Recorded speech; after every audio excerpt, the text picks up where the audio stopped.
warahmatullahi wabarakatuh. Al-Liqa'at kitab Syekhina Al-Fatihah. Alhamdulillahirabbil alamin arrahmanir rahim maliki yaumiddin iyyaka na'budu wa iyyaka nasta'in ihdinas mustaqim shiratal ladzina an'amta 'alaihim ghairil maghdubi 'alaihim waladdallin. Bismillahirrahmanirrahim. Alhamdulil muallimid dullabi wa musahhilil khairi liman yata'allamu. Thumma as-salatu was-salamu 'alan nabi wa alihi wa sahbihi jayudahu. Ya Rabbana kaffir 'anna dhunubana wa walidina wa liman huwa muslimu. Nad'uka Allahumma ilman nafi'a min yawmina ilal hisabi yaqumu. Amin amin amin wa ya fattahu. Amin amin amin wa ya alimu. Alhamdulillahil awwalil akhir al-batinil zahir. Wassalatu wassalamu ala sayyidina Muhammadin tahiril fakhir wa ala alihi wa ashabihi dzawil ula wal mafakhir. Amma ba'du, fa inna asdaqal hadithi kitabullah wa khairul hadi hadi Muhammadin sallallahu alaihi wasallam wa syarrul umuri muhdatsatuha wa kullu muhdatsatin bid'ah wa kullu bid'atin dhalalah. Segenap jamaah Masjid Al-Ikhlas, bapak-bapak, wabil khusus para ustaz, para hujjaj, hadirin sekalian yang dirahmati oleh Allah. Alhamdulillah pada malam hari ini kita berkumpul kembali melanjutkan pengajian rutin kita, ngaji tafsir Jalalain. Mudah-mudahan hadirnya kita di sini mendapat ridha Allah dan akan kita bahas menjadi ilmu yang bermanfaat dunia akhirat. Amin ya rabbal alamin. Surat Ghafir ayat 45 dan 46 kemarin. 45, 46 terakhir 46 sudah kita baca. Di ayat 45 itu ada sebutan wa haqa bi ali fir'auna su'ul adzab, dan turunlah azab atau siksa yang buruk terhadap alu Fir'aun, terhadap keluarga Fir'aun di ayat 45. Dalam bahasa Arab kata-kata al atau keluarga ini bisa punya dua arti. Yang pertama bisa punya dua arti, keluarga secara nasab. Artinya keluarga yang dimaksud di sini memang memiliki ikatan persaudaraan. Jadi ada pertalian darah. Keluarga dalam pengertian pertama al. Kemudian ada pengertian kedua yang dimaksud dengan keluarga di sini, keluarga siapapun itu yang mengikuti seseorang maka disebut dengan keluarga. Karenanya di sini wa haqa bi ali fir'auna su'ul adzab, maka turunlah terhadap keluarga Fir'aun. Maksudnya Imam Jalalain menafsirkan di sini qaumihi ma'ahu, yaitu kaum yang bersama Fir'aun. Artinya termasuk pengertian keluarga adalah orang-orang yang mengikuti Fir'aun atau menjadi pengikutnya Fir'aun. Ini pengertian keluarga yang kedua, yaitu semua orang yang mengikuti seseorang maka dia keluarganya. Karenanya istilah dalam Al-Quran di ayat 45 surat Ghafir ini, keluarga Fir'aun yang dimaksud di sini adalah para pengikutnya Fir'aun. Nah, dari sini saya ingin sedikit menyinggung tentang keluarga juga dalam konteks bahasa Arab yang hubungannya dengan keluarga Nabi Muhammad SAW. Kita sering berdoa, kita sering melantunkan sholawat. Sholawat itu wajib kalau dalam sholat, wajib kalau nggak sholawat maka sholatnya nggak sah. La sholata liman lam yusolli alaihi, kata Rasulullah. Tidak sah sholatnya orang yang nggak mau sholawat kepada saya. Jadi sholawat hukumnya wajib dalam sholat. Tapi di luar sholat sunnah. Asal jangan anti sholawat aja Pak. Kalau anti sholawat ya, kalau anti sholawat yang musuh bareng-bareng maksudnya. Yang musuh al-ikhlas, musuh al-abrar. Asal sholawat dia ogah, nah namanya anti sholawat ya boleh. Padahal sholawat itu dalam sholat hukumnya wajib. Kapan kita sholawat dalam sholat? Saat kita selesai tasyahud. asyhadu an la ilaha illallah wa asyhadu anna muhammadar rasulullah. Tasyahud sampai situ. Lafaz yang kita kenal dengan tahiyat itu mulai dari at-tahiyyatul mubarakatus shalawatut thayyibatulillah sampai wa asyhadu anna muhammadar rasulullah. Itu sebutannya tahiyat atau tasyahud. Itu satu rukun. Nah, rukun berikutnya udah beda. Rukun berikutnya adalah sholawat. Karenanya bedanya itu ada dua rukun. Rukun yang pertama tasyahud, rukun yang berikutnya yaitu sholawat. Ini yang tadi saya katakan, sholawat ini wajib. Sholawat atas Rasulullah SAW, atas Nabi Muhammad SAW dalam sholat itu hukumnya wajib. Kalau nggak sholawat batal. Nah, bagaimana sholawat kepada keluarga Nabi Muhammad SAW? Kalau hukumnya dalam fikih, hukum sholawat kepada keluarga Nabi Muhammad SAW hukumnya sunnah ab'ad dalam tasyahud kedua atau tasyahud akhir. Tasyahud akhir sunnah ab'ad. Tapi kalau dalam tasyahud awal tidak. Andai orang asyhadu an la ilaha illallah wa asyhadu anna muhammadar rasulullah, Allahumma sholli ala sayyidina Muhammad, Allahu akbar, sah, nggak apa-apa. Nah, tapi yang kedua hati-hati. Tasyahud kedua sampai Allahumma sholli ala sayyidina Muhammad wa ala ali sayyidina Muhammad, minimal sampai situ. Sampai wa ala ali sayyidina Muhammad, assalamualaikum warahmatullahi. Ya, cakep lagi kalau kayak yang lengkap kayak yang kita praktekin sampai fil alamina innaka hamidum majid, cakep. Nah, keluarga Nabi yang dimaksud di sini, Allahumma sholli ala sayyidina Muhammad.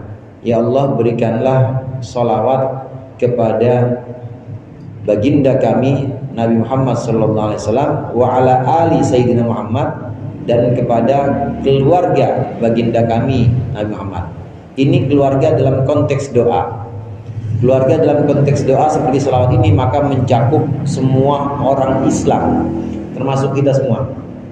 Jadi kalau disebutkan Allahumma sholli ala sayyidina Muhammad wa ala ali sayyidina Muhammad, ya Allah berikanlah rahmat ta'zim, berikanlah sholawat kepada Nabi Muhammad dan juga kepada keluarga Nabi Muhammad, maksudnya kepada jamaah ikhlas semua. Amin ya Pak? Kepada jamaah ikhlas semuanya, kepada jamaah abror, kepada orang Islam semua umum itu dapat. Apa sih sholawat itu? Sholawat untuk Nabi Muhammad itu artinya rahmat ta'zim, artinya rahmat Allah serta keagungan dari Allah. Selawat untuk Nabi Muhammad. Tapi kalau selawat untuk kita bukan rahmat dan bukan juga ta'zim, bukan pengagungan buat kita. Beda. Kalau buat Nabi Muhammad, selawat itu adalah pengagungan dan juga kasih sayang Allah. Tapi kalau buat kita orang Islam, selawat itu artinya ampunan. Jadi kalau kita memohonkan ampunan untuk Nabi Muhammad dan juga untuk keluarga Nabi Muhammad, itu artinya memohonkan ampunan untuk Nabi Muhammad dan untuk orang Islam semuanya. Ampunan yang dimaksud ini untuk orang Islam, tapi untuk Nabi Muhammad memberikan rahmat ta'zim. Untuk orang Islam ampunan, jadi doain. Termasuk kita juga dapat itu keluarga Nabi Muhammad dalam pengertian doa. Alu Muhammad atau Ali Muhammad ini pengertian yang ada dalam konteks doa. Kalau konteksnya doa, maka keluarga Nabi Muhammad mencakup seluruh umat Islam. Jadi jangan main-main nih, saya lagi ngajar di depan keluarga Nabi Muhammad ini. Ini semua keluarga Nabi Muhammad kalau konteksnya doa. Satu lagi, ini konteksnya doa ini seperti yang tadi di ayat tadi, yang tadi di ayat 45. Keluarga Fir'aun maksudnya pengikutnya Fir'aun. Nah, kalau di sini keluarga Nabi Muhammad maksudnya pengikut Nabi Muhammad. Berarti kebagian kita. Dan kita pengikutnya Nabi Muhammad kebagian doa atau kebagian sholawat. Kita ini semua keluarga Nabi Muhammad. Walaupun gak ada gelar alnya. Gak ada gelar alnya. Misalnya Pak Haji Maryadi alnya al pusing. Orang pusing mulu. Ya gak ada alnya. Tapi tetap ada keluarga. Ini maksud di sini keluarga umat Islam semua, keluarga Nabi Muhammad. Pengertian yang kedua, keluarga dalam arti ada pertalian darah. Konteksnya paling jelas Rasulullah menyebutkan al itu dalam zakat. Hadhihi zakat hurrimat ala Muhammad wa ala ali Muhammad.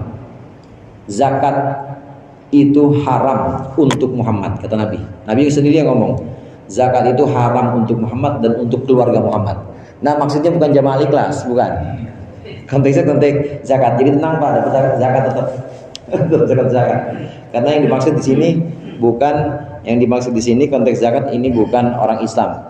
Tapi konteksnya zakat, diharamkan zakat ini untuk Muhammad, kata Nabi, dan juga untuk keluarga Muhammad. Yang dimaksud adalah keluarga dalam pengertian pertalian darah. Siapa itu? Bani Hashim dan Bani Muttalib. Hashim itu buyutnya Rasulullah, Pak. Hashim itu kakek dari Abdullah, bukan kakeknya Nabi, tapi bapaknya kakek. Jadi Nabi Muhammad bin Abdullah bin Abdul Muttalib bin Hashim.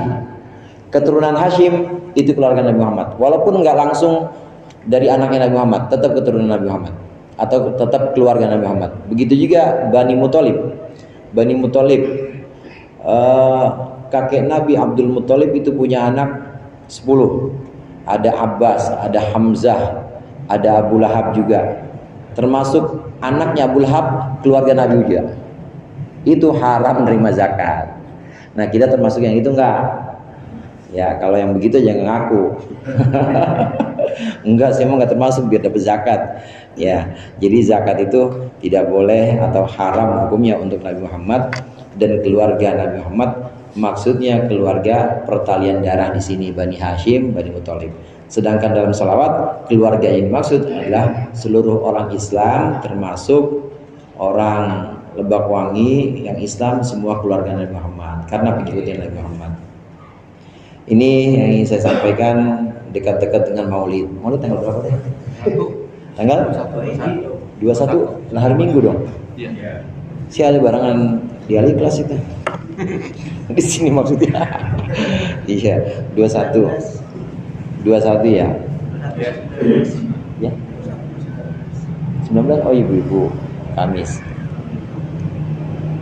Ayat 45. Nah, sekarang yang akan kita baca ayat 47. Kemarin ayat 46 sudah. Bismillahirrahmanirrahim. Qala Allah Ta'ala wa huwa asdaqul qailin.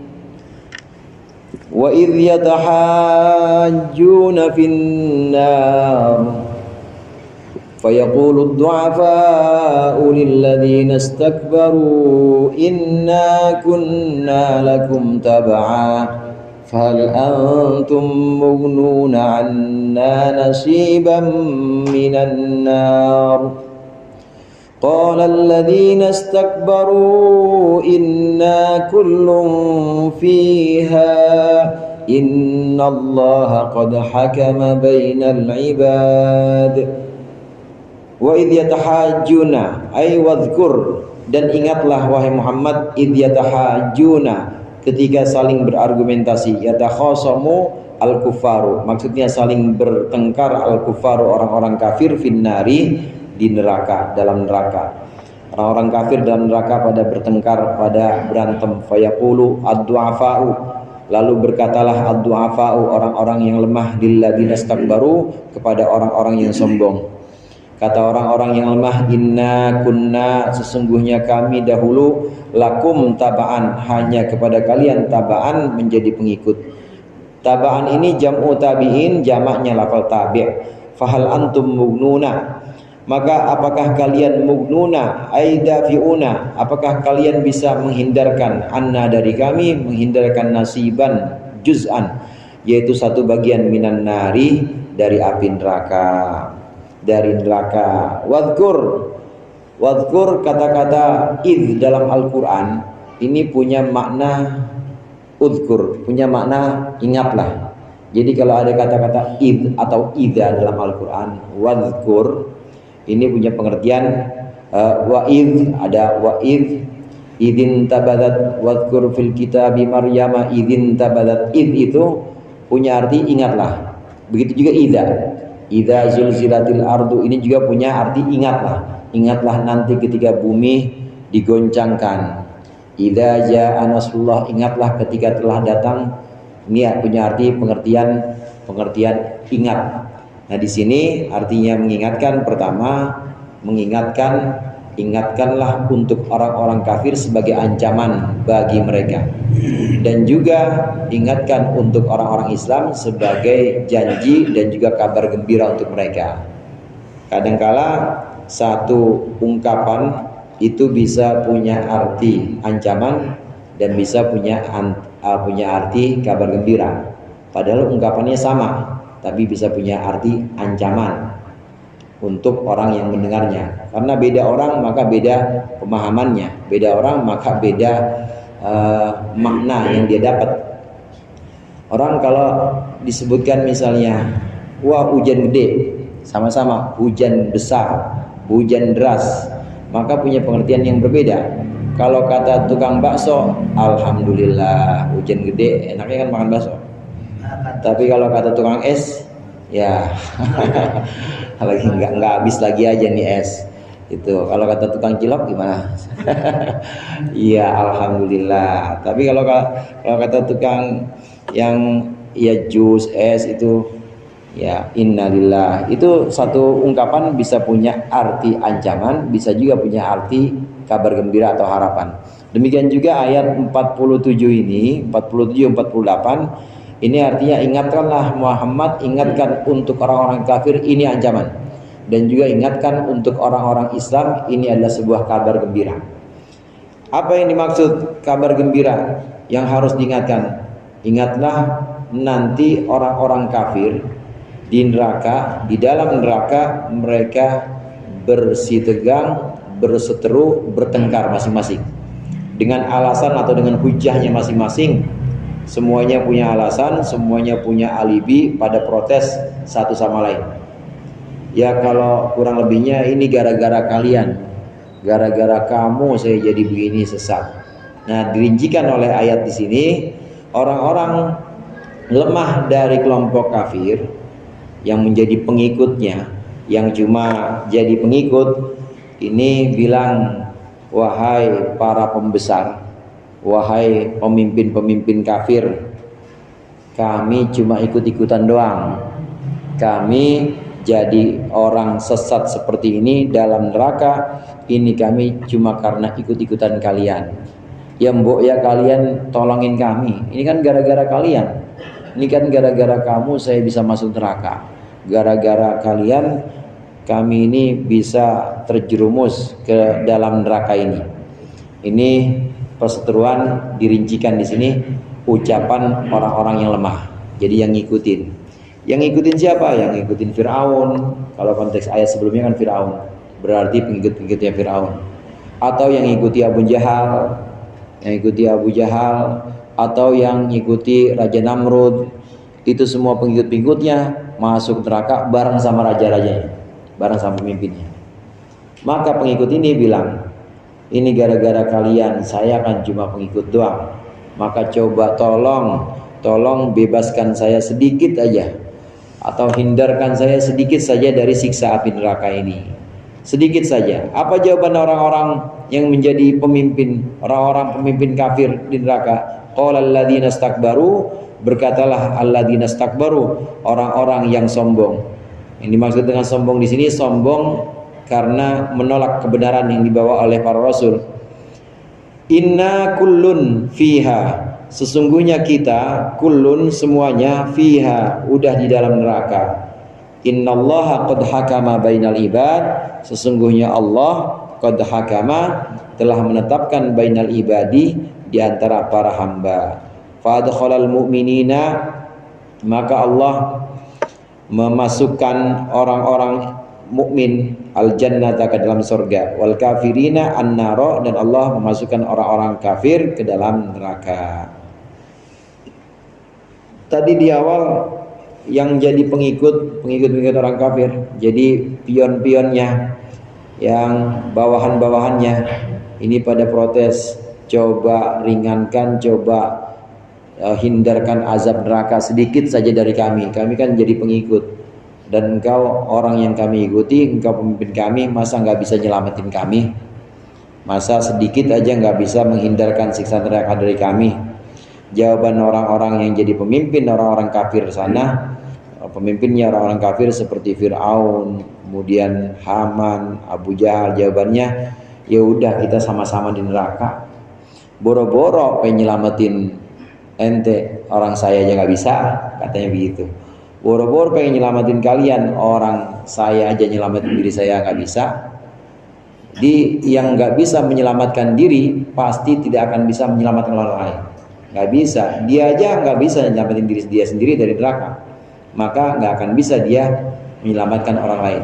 Nggak akan bisa dia memikul beban atau kesalahan orang lain supaya lebih ringan kesalahan itu, nggak bisa.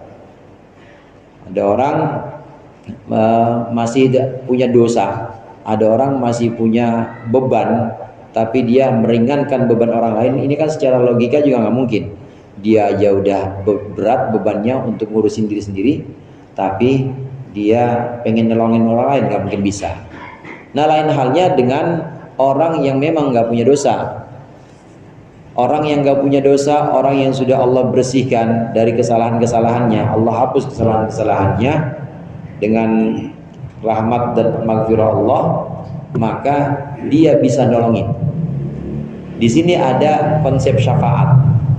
Syafaat itu bisa Allah berikan kepada malaikat, bisa Allah berikan kepada para nabi dan utusan, para rasul, bisa Allah berikan kepada para wali, dan bisa Allah berikan kepada para ulama. Ini orang-orang khusus. Guru-guru kita, orang-orang alim, ini bisa memberikan syafaatnya. Jadi nanti kita sama guru-guru kita dilihat, ini yang sering ngaji, dilihat juga sama muallif atau pengarang kitab, Imam Jalaluddin As-Suyuti sama Imam Jalaluddin Al-Mahalli. Ini tahu, ini kayaknya sering dengerin tafsir Jalalain. Nanti bisa ditarik tangannya. Belum masuk neraka. Amin ya Pak?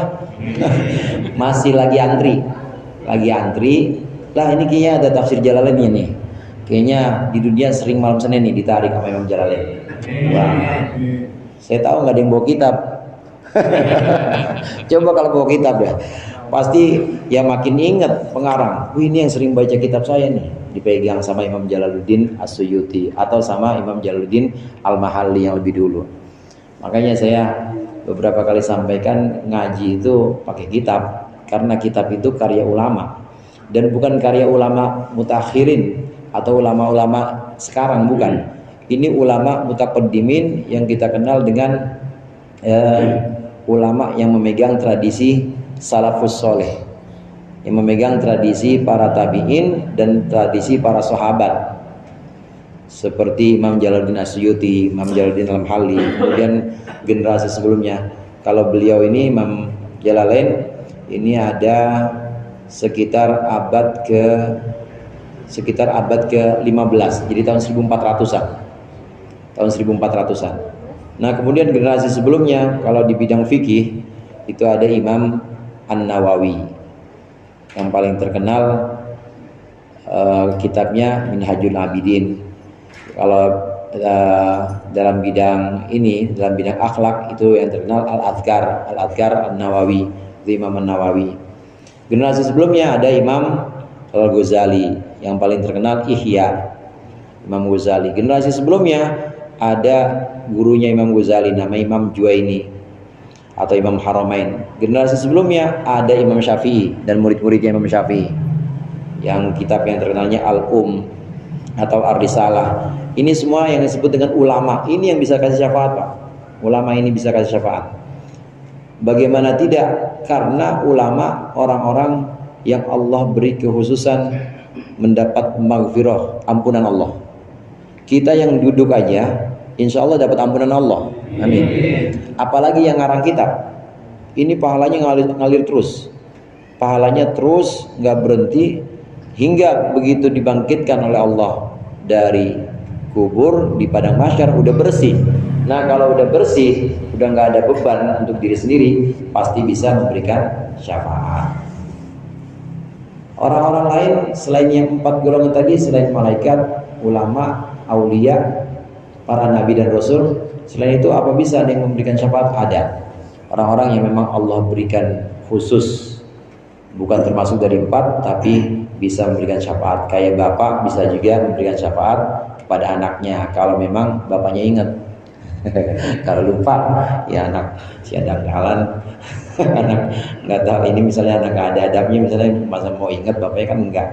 Kalau anaknya anak yang memang ingat bakti sama bapaknya juga orang soleh, bapaknya udah bersih juga bisa.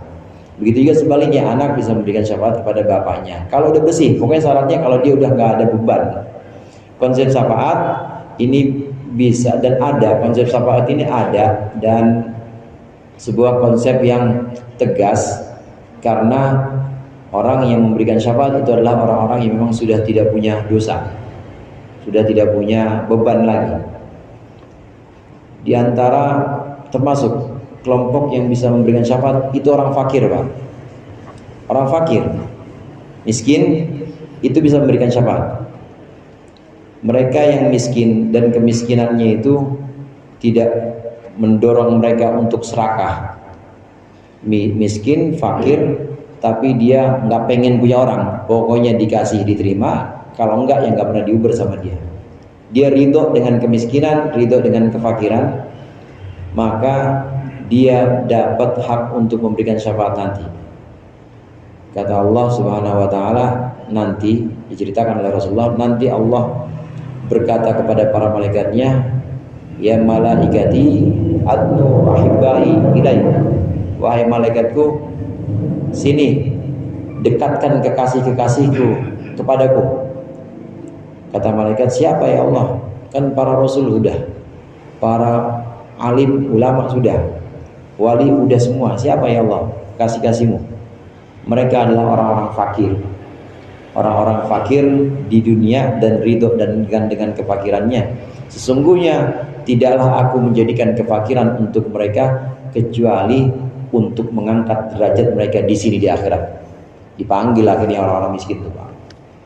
Orang-orang fakir dipanggil, dikumpulkan. Allah berfirman, Allah berkata kepada orang-orang fakir, antum ahibbai fashfa'u liman syi'ta fasyaffa'u fasyaffa'u isfa'u liman syi'ta, berikan syafaat kepada orang yang engkau mau. Maka para fakir miskin itu kemudian bisa memberikan syafaat. Periksa barisan dalam antrian kerumunan orang itu, dia lihat kalau ada yang dia kenal maka diambil. Nah, panas ya katanya, panas ya, panas, bingung. Ya, ini siapa? Saya yang dulu dikasih beras. Orang fakir tuh, saya nggak ingat. Iya, mau kemana? Ayo ikut saya, ayo ke surga. Jangan umpel-umpelan gini. Itu kata orang fakir. Orang fakir bisa ngasih syafaat kalau memang kefakirannya benar-benar ridho dengan kefakirannya. Nah, ini konsep syafaat, ini konsep yang ada dalam Islam, bisa karena orang yang sudah bersih itu pasti bisa memberikan pertolongan. Tapi kalau orang yang masih punya beban seperti ini, Firaun, Haman, Abu Jahal, dimintai pertolongan sama pengikut-pengikutnya. Kata Firaun, kata Haman, boro-boro saya bisa nyelamatin, saya aja keluar dari neraka susah banget. Katanya begitu. Inna kullun fiha. Udah, kita udah terlanjur di sini semuanya, udah rasain aja dah. Rasain aja, boro-boro untuk menyelamatkan diri kalian, untuk menyelamatkan diri kami sendiri aja, diriku sendiri aja aku nggak bisa. Dan udah sudah Allah tetapkan ketentuan bahwa Allah menentukan di antara para hambanya. Yang dimaksud dengan para hamba di sini, Allah tentukan orang-orang kafir dimasukkan ke dalam neraka dan orang-orang mukmin dimasukkan ke dalam surga. Sudah merupakan ketentuan Allah itu. Dilanjutkan, masih kondisi dalam neraka di sini. Setelah pertengkaran antara orang-orang kafir dalam neraka, antara pengikut dengan orang yang diikutinya, maka dilanjutkan di sini dialog antara orang kafir dengan penjaga neraka. Wa qala alladziina fin nar li khazanati jahannam ud'u rabbakum yukhaffif 'anna yawman minal 'adzab. Wa qala alladziina finnar, dan berkata siapa alladziina finnari, orang-orang yang tetap dalam neraka, berkata kepada siapa? Li khazanati jahannama, kepada para penjaga jahannam. Ud'u, doalah rabbakum, kepada Tuhan kalian, mintalah kepada Tuhan kalian, yukhaffif, agar Tuhan kalian meringankan, anna, dari kami, yauman, sehari saja, ayat qadra yaumin, maksudnya seukuran sehari, minal adabi, dari adab atau dari siksaan. Dalam neraka orang-orang kafir yang pengikut ini pada protes kepada orang yang diikuti, kepada pemimpinnya. Yang pemimpin gak bisa apa-apa. Akhirnya semuanya pada demo. Semuanya pada unjuk rasa, minta kepada khazanah atau kepada para penjaga neraka. Khazanah itu jamak dari khazin. Khazin artinya yang menjaga. Khazanah, para penjaga neraka, ini yang dimaksud malaikat zabaniyah al-muwakkaluna bit-ta'dzib, malaikat zabaniyah yang memang ditugaskan untuk memberikan siksaan. Kalau yang jaga neraka siapa? Malaikat Malik yang jaga. Ya, serem nggak ada senyum-senyumnya, serem malaikat Malik. Nah, malaikat zabaniyah ini yang eksekusi di neraka, yang memberikan siksaan-siksaan, ini malaikat zabaniyah, termasuk yang giring. Nanti ada yang coba-coba kabur, tarik lagi sama malaikat zabaniyah.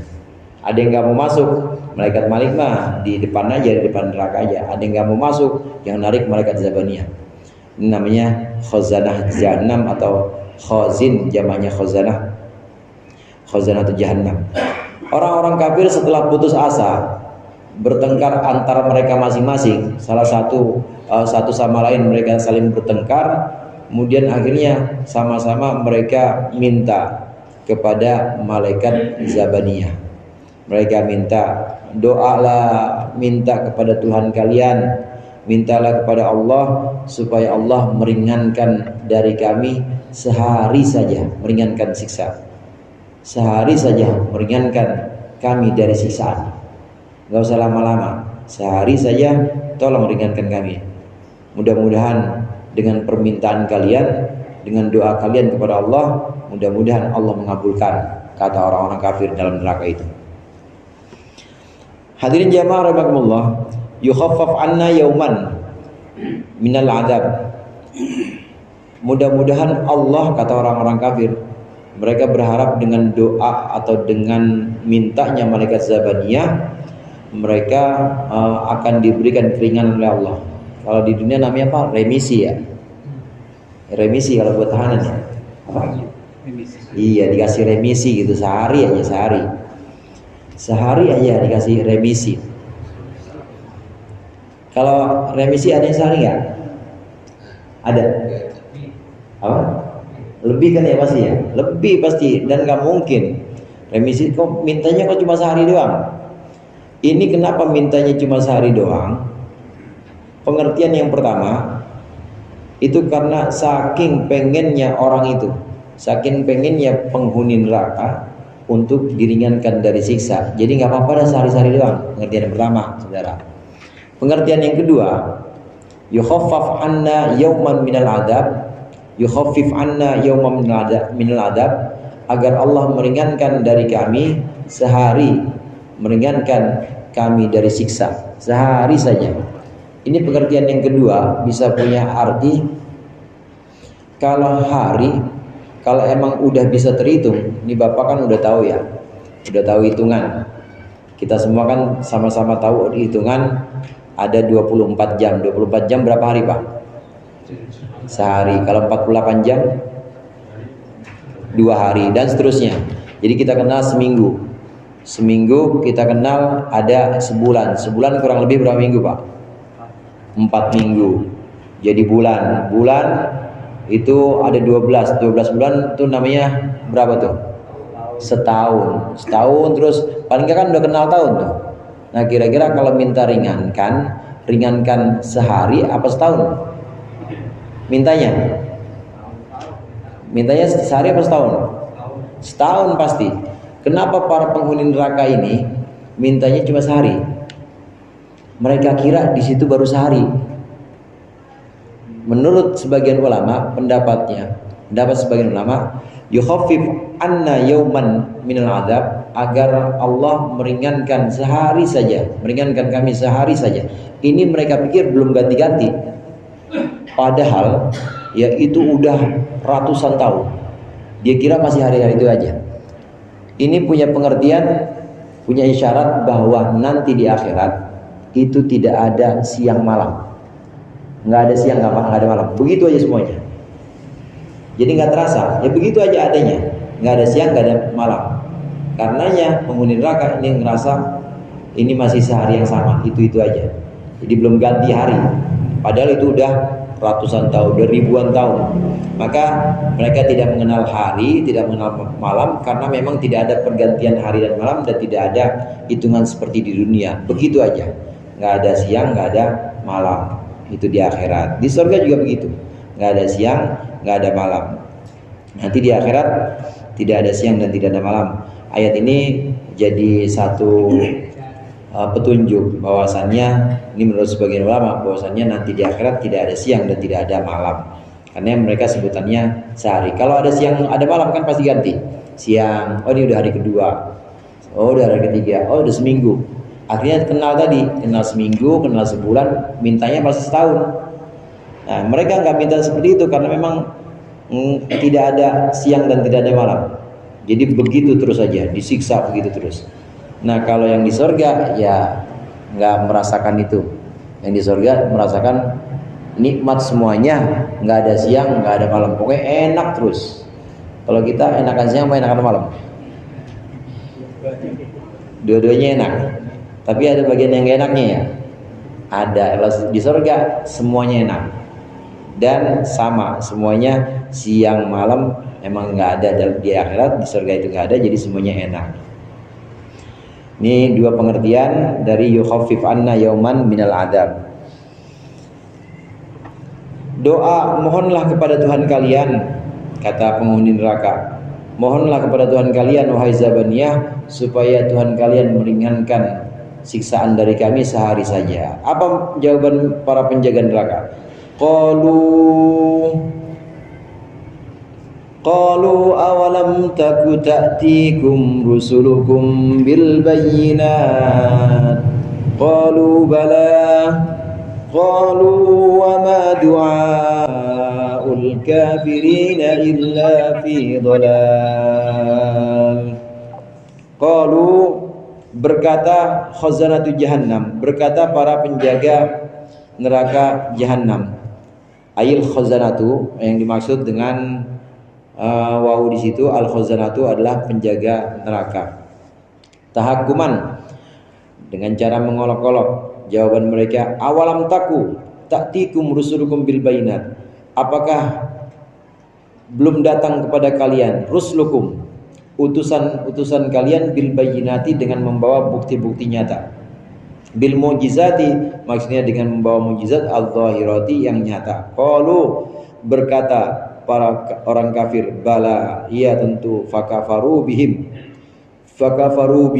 lalu mereka kufur bihim, terhadap para utusan.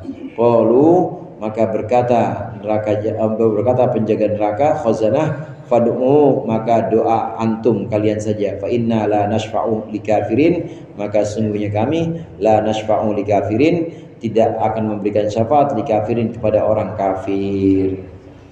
Jawabnya khazanatu jahannam, jawab penjaga neraka atau malaikat Zabaniyah ketika dimintai untuk doa. Emang dulu nggak ada yang datang kepada kalian para utusan?